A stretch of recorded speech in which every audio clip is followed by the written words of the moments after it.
Price Lord. ஆண்டவராகிய இயேசு கிறிஸ்துவின் நாமத்தினாலே உங்கள் அனைவருக்கும் அன்பின் வாழ்த்துக்கள். இந்த நாள் உங்கள் அனைவருக்கும் இனிய நாளாக அமையட்டும்.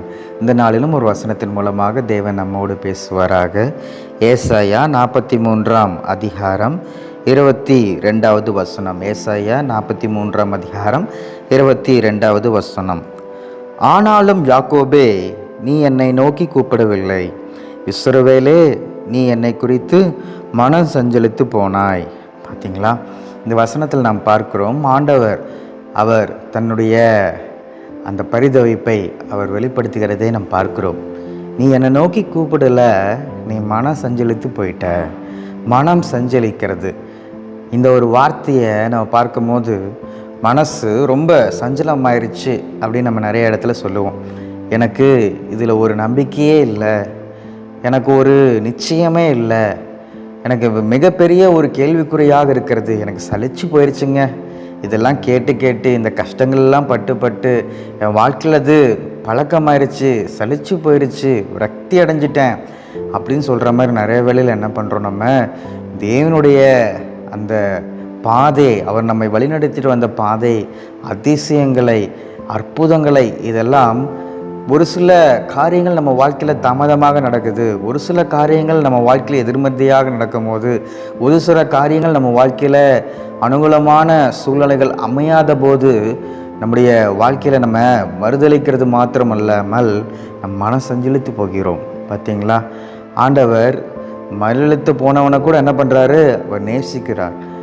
அவர் அந்த மனிதனை கூட தேடி என்ன பண்ணுறாரு, மீண்டுமாக செல்கிறார் என்று சொல்லி பார்க்கிறோம். ஆனால் மன சஞ்சலித்து போனவனை அவர் மிகவும் அதிகமாக தேற்றுகிறார், அதில் மிகவும் அதிகமாக கரிசனம் வைக்கிறார். ஐயோ சோர்ந்து போயிட்டானே, ஐயோ அவனுக்கு நான் எவ்வளோ காரியங்கள் நான் செய்திருக்கிறேன், ஆனால் இவன் ஏன் சோர்ந்து போகிறான், ஏன் மன சஞ்சலித்து போகிறான். அன்னைக்கு பேதுரு அவன் என்ன பண்ணான், மறுதளிச்சுட்டு போனார். ஆனால் மீண்டுமாக அவன் சஞ்சலித்து போனதை கண்டு அவன் மீண்டுமாக வந்து அவரை தேற்றுகிறார் என்று சொல்லி பார்க்கிறோம்.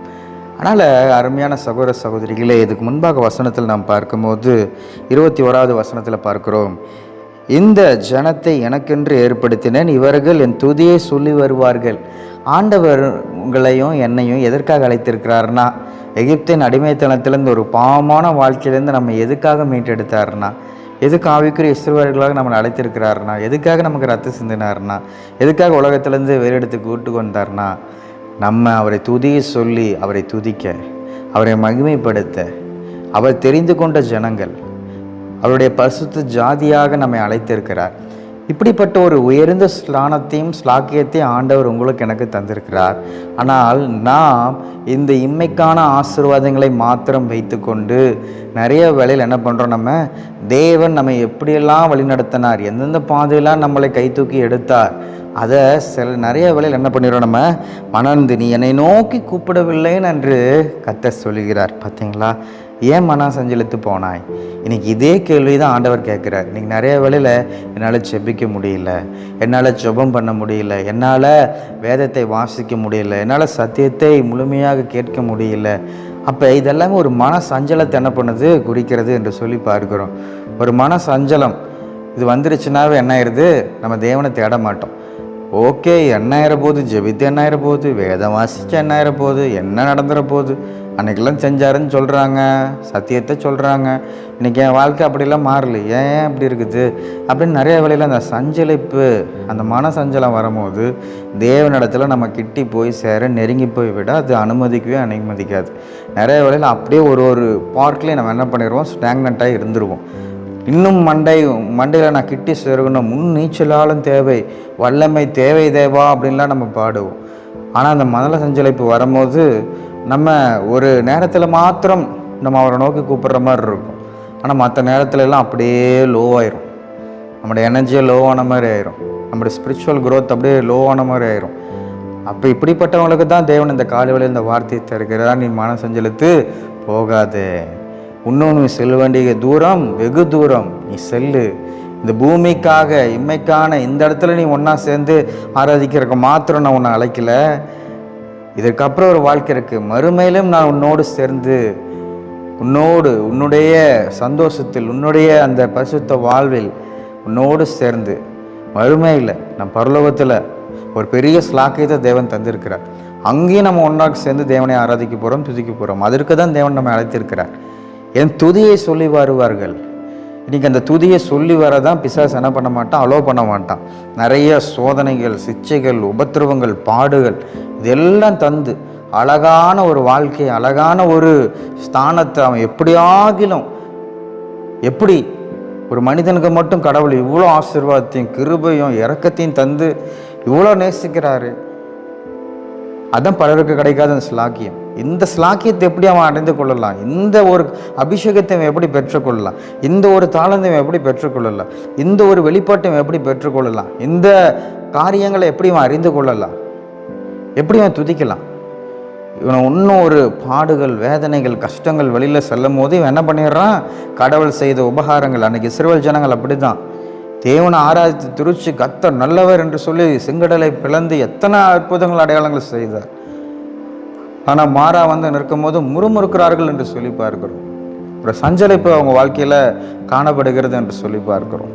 அதனால் பிரியமான சகோதர சகோதரிகளே, நம்முடைய வாழ்க்கையில், நம்முடைய ஜீவியத்தில் எந்த சூழ்நிலையும் மன சஞ்சலிப்பு அதற்கு நாம் இடமே கொடுக்கக்கூடாது. என் தேவனுக்கு அனைத்தும் தெரியும். அவர் முற்றும் அறிந்தவர். என் வாழ்க்கை முற்றும் அறிந்தவர். நான் செல்கின்ற பாதை முற்றும் அறிந்தவர். அவருக்கு மறைவானது ஒன்றுமில்லை. அவருக்கு தெரியும். அதன் காலத்தில் அவர் செய்வார். நான் சோர்ந்து போக மாட்டேன். எல்லா சூழ்நிலையும் அவரையே துதித்து பாடுவேன். அது பவுல் சொல்கிற மாதிரி தான். எந்த பாடுகளோ, கஷ்டங்களோ, நஷ்டங்களோ எதுவாக இருந்தாலும் கிறிஸ்துவின் அன்பை விட்டு என்னை பிரிப்பவன் யார்? எந்த சூழ்நிலை என்னை பிடிக்காது. அதனால தான் அவரால் நிற்க முடிஞ்சிச்சு எல்லா சூழ்நிலையும். இன்றைக்கி அவரை குறித்து நம்ம பேசுகிறோம். இன்றைக்கி ஒரு சின்ன கஷ்டங்கள், பாடுகள் வரும்போது நம்ம விரக்தி அடைஞ்சிட்றோமே. ஏன் பவுல மாதிரி நம்மளால் சொல்ல முடியல? ஏன் அவங்களுடைய ஆதி அப்போஸ்தலர்கள் வாழ்க்கையில் அப்படிப்பட்ட ஒரு ஸ்லாக்கியத்தை அவங்க பெற்றுக்கொண்டாங்களே? அவங்க முன்பாக வாழ்க்கையில் எப்படி வேணாலும் நடந்திருக்கலாம். ஆனால் அவருடைய ஆவியானுடைய அபிஷேகத்தை பெற்ற பிறகு அவர்களுடைய வாழ்க்கை எப்படி மறுரூபமாச்சு, எப்படி டிரான்ஸ்ஃபார்ம் ஆகிடுச்சு, அதை தான் நம்ம அறிஞ்சு கொள்ளணும் வேதத்தை வாசிக்கும் போது. ஆனால் இன்றைக்கி ஒரு தீர்மானம் எடுங்க. இது வரைக்கும் எந்தெந்த காரியத்தில் நீங்கள் மன சஞ்சலித்து போனீங்களோ, இன்றைக்கி நீங்கள் ஒரு புது பலனை பெற போகிறீங்க. ஆண்டவர் அதுக்கேற்ற சூழ்நிலை உங்கள் வாழ்க்கையில் ஏற்படுத்துவார். ஒப்பு கொடுங்க. ஆண்டவர் புது கிருபையினால் உங்களை வழி நடத்துவார். செய்ப்போமா? எங்களை மிகவும் அன்பாக நேசிக்கிற அன்பின் தேவனே, இந்த வேளையிலும் இந்த வசனத்தின் மூலமாக எங்களோடு பேசுனதுக்காக நன்றி தகப்பனே. ஆண்டவரே, பல நேரங்களில் நாங்களும் உங்களை நோக்கி கூப்பிடுகிறது இல்லை, மன சஞ்சலித்து போகிறோம். நீர் எங்கள் மேலே கரிசனை உள்ள தகப்பன், இரக்கமுள்ள தகப்பன், எங்களை பார்த்து கேட்குறீங்கப்பா. ஆண்டவரே, பல நேரங்களில் நாங்கள் மறுதளித்து செஞ்சுருக்கலாம். பல நேரங்களில் உங்களுடைய வேதத்தை வாசிக்க மறந்துருக்கலாம், உங்களுடைய சத்தத்தை கேட்க மறந்துருக்கலாம், உண்மை நோக்கி கூப்பிடுகிற நாங்கள் மறந்துருக்கலாம். ஒரு விஷயம் இந்த வசனத்தின் மூலமாக எங்களோடு நீர் பேசுனதுக்காக நன்றி தகப்பனே. எல்லா சூழ்நிலையிலும் உண்மையே நோக்கி கூப்பிடணும். எந்த சூழ்நிலையும் நாங்கள் மன சஞ்சலித்து போயிடக்கூடாது.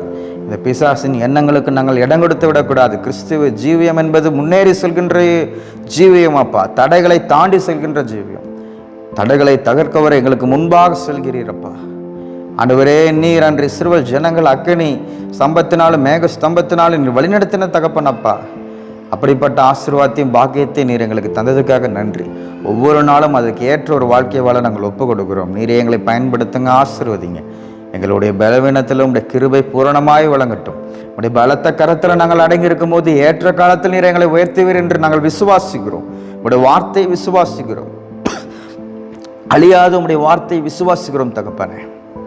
நீர் எங்களை ஒரு நல்ல கிரியை செய்கிற விசுவாசிகளாக எந்த சூழ்நிலையிலும் ஆண்டவரே, அற்ப விசுவாசமோ அவிசுவாசமோ எங்களுடைய ஜீவியத்தை அழித்து விடாதபடி நீர் எங்களை வேலெடுத்து காத்துக்கொள்ளுங்க. ஒப்பு கொடுக்கிறோம். உங்ககிட்ட நல்ல சாட்சியை நாங்கள் பெற்றுக்கொள்ளணும். என் மகன் எந்த சூழ்நிலையும் மன சஞ்சலித்து போல நல்ல போராட்டத்தை போராடினான், வாழ்க்கை முழுவதும் என்னையே சார்ந்து கொண்டான் என்று சொல்லி உம்மிடத்தில் நல்ல சாட்சியை நாங்கள் பெறுவனப்பா. எங்களுக்கு அப்படிப்பட்ட ஒரு ஜீவியத்தை தாங்க. ஒப்பு கொடுக்குறோம். இந்த நாள் முழுசும் அனைவரையும் எல்லா ஆசீர்வாதங்களால் நிரப்புங்க. நீர் இந்த வசனத்தின் மூலமாக இந்த நாள் முழுதும் அவங்களோடு பேசுங்க, தேற்றுங்க, பலப்படுத்துங்க.